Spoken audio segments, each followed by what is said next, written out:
I'd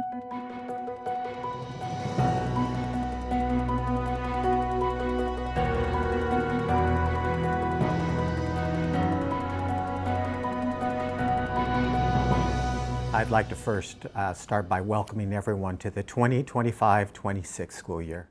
To our families, thank you for choosing us. We hope that this year is filled with a lot of excitement and joy for your children.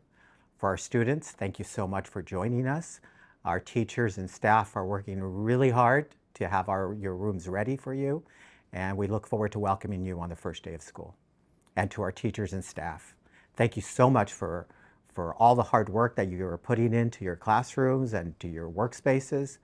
And I just want to thank everyone, and I hope everyone had a wonderful, relaxing summer break, and we're ready to launch this new school year. I think the message this year is going to be stay the course. The district's key areas of focus this year are going to remain the same.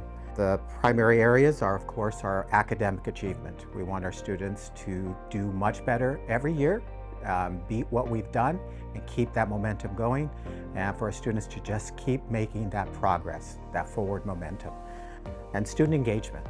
We all know that when students love coming to school, when they're engaged, they're fully engaged, that they're going to learn and they're going to look forward to coming to school. So it's student engagement, really challenging ourselves to make school meaningful and relevant for our students.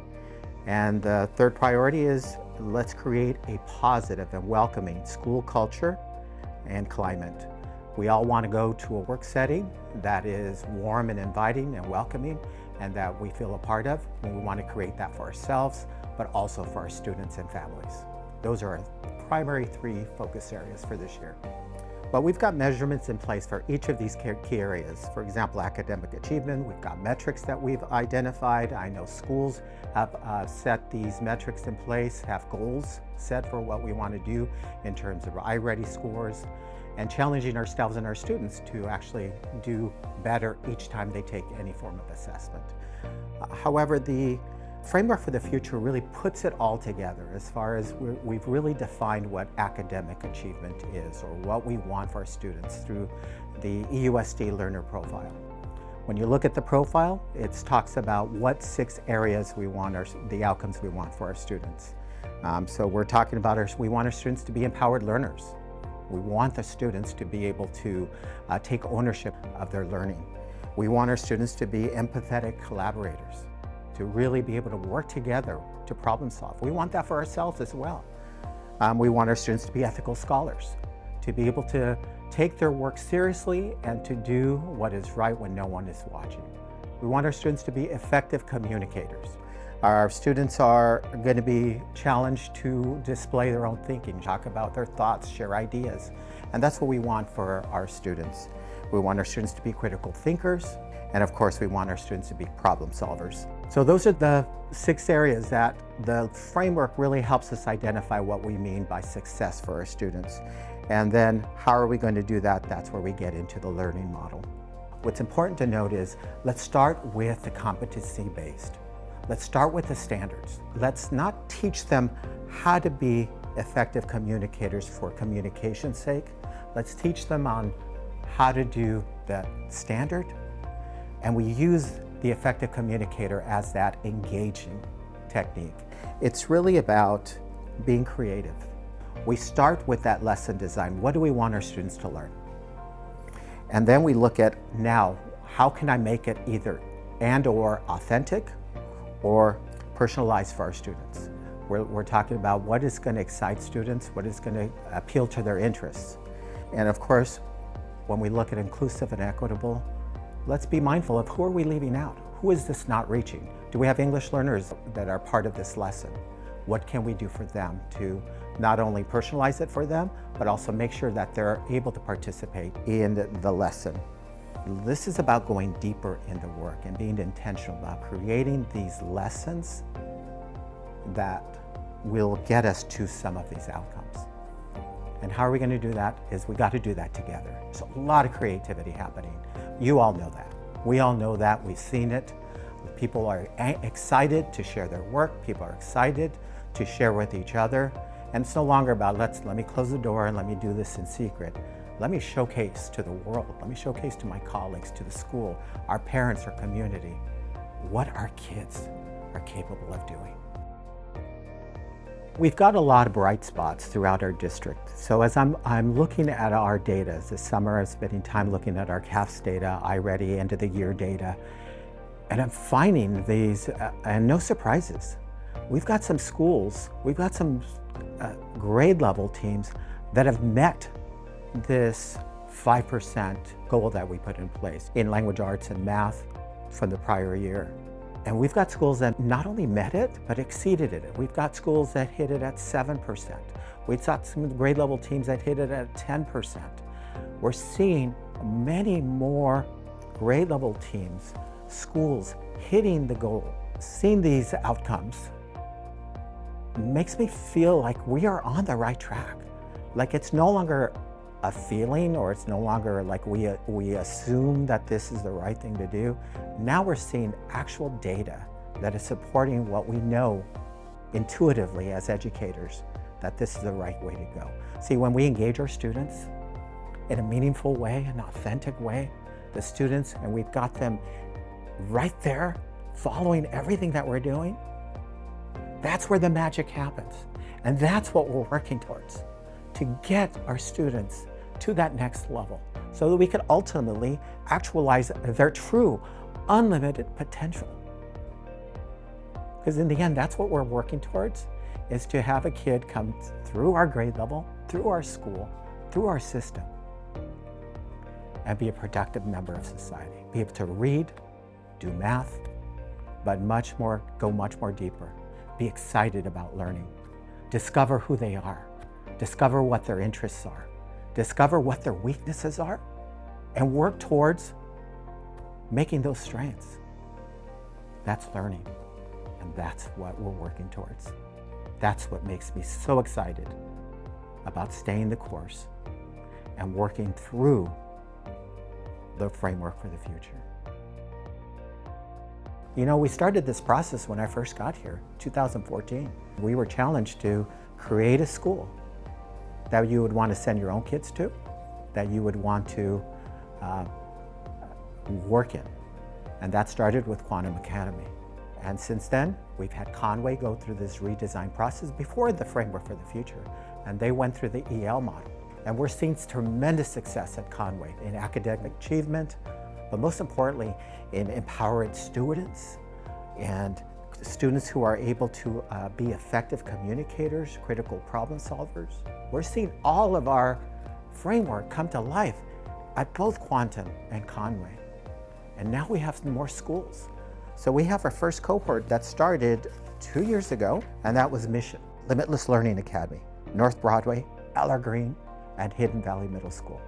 Those groups have done tremendous work, and they're continuing to work through their action plan. You've got wonderful things and exciting things that are happening, bringing the framework to life.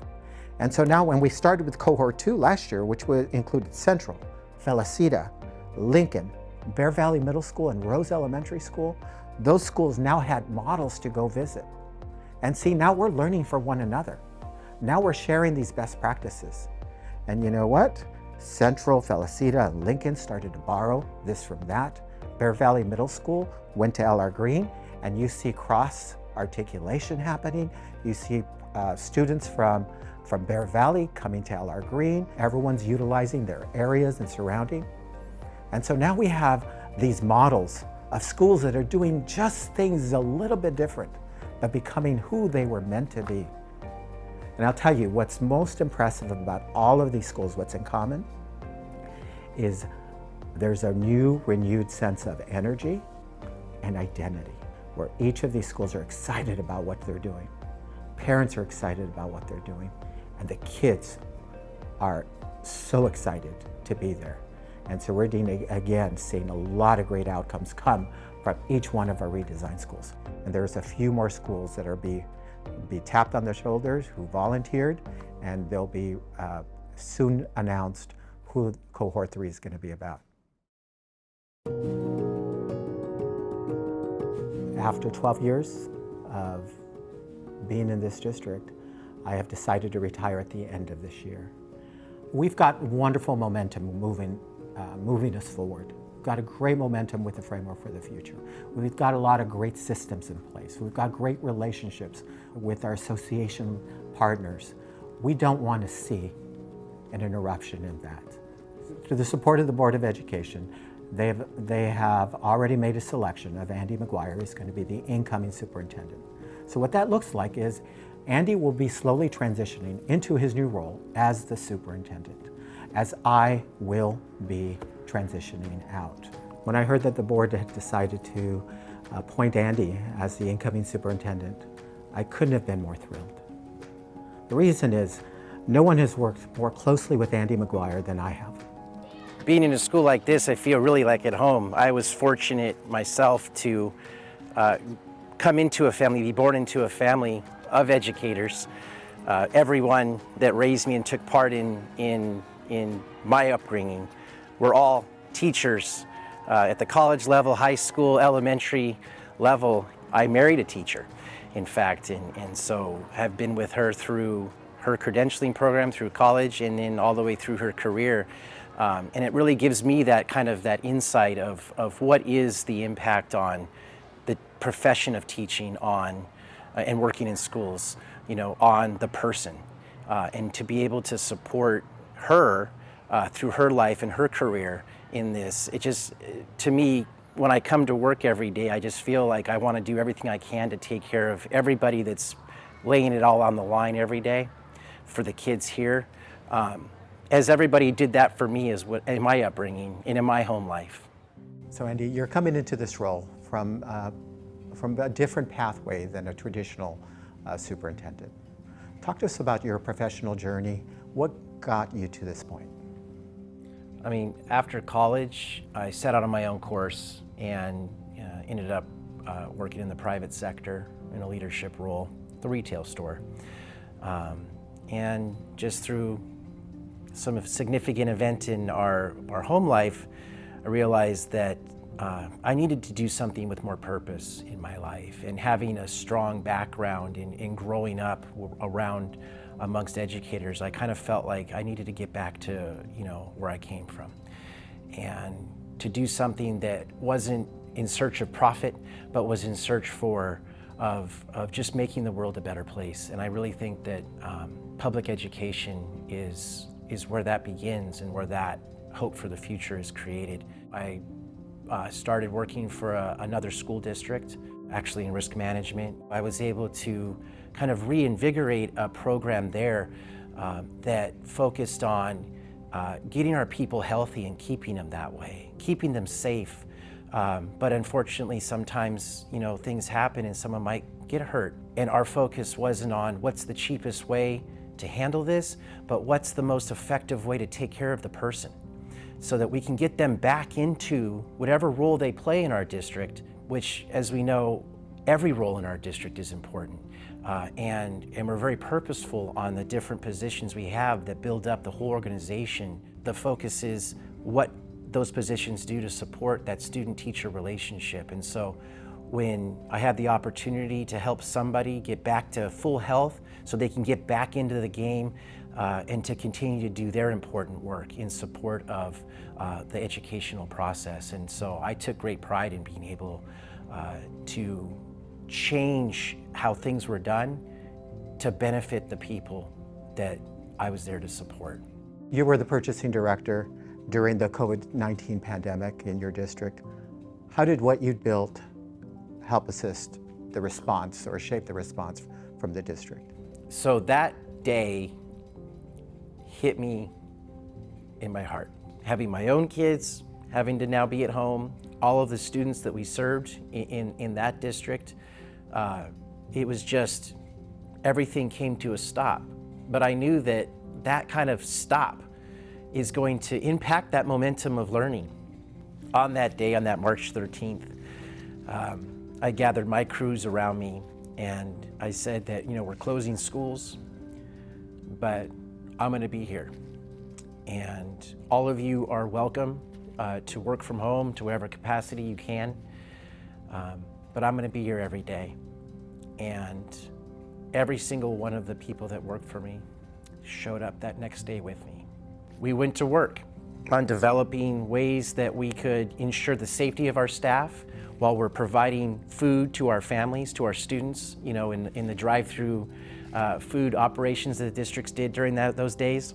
The meals that we serve in our schools, in some cases, in many days, are the best food and the best meals that those kids are having. Building a system that was safe for everybody involved, the families coming and also those providing that, was of vital importance.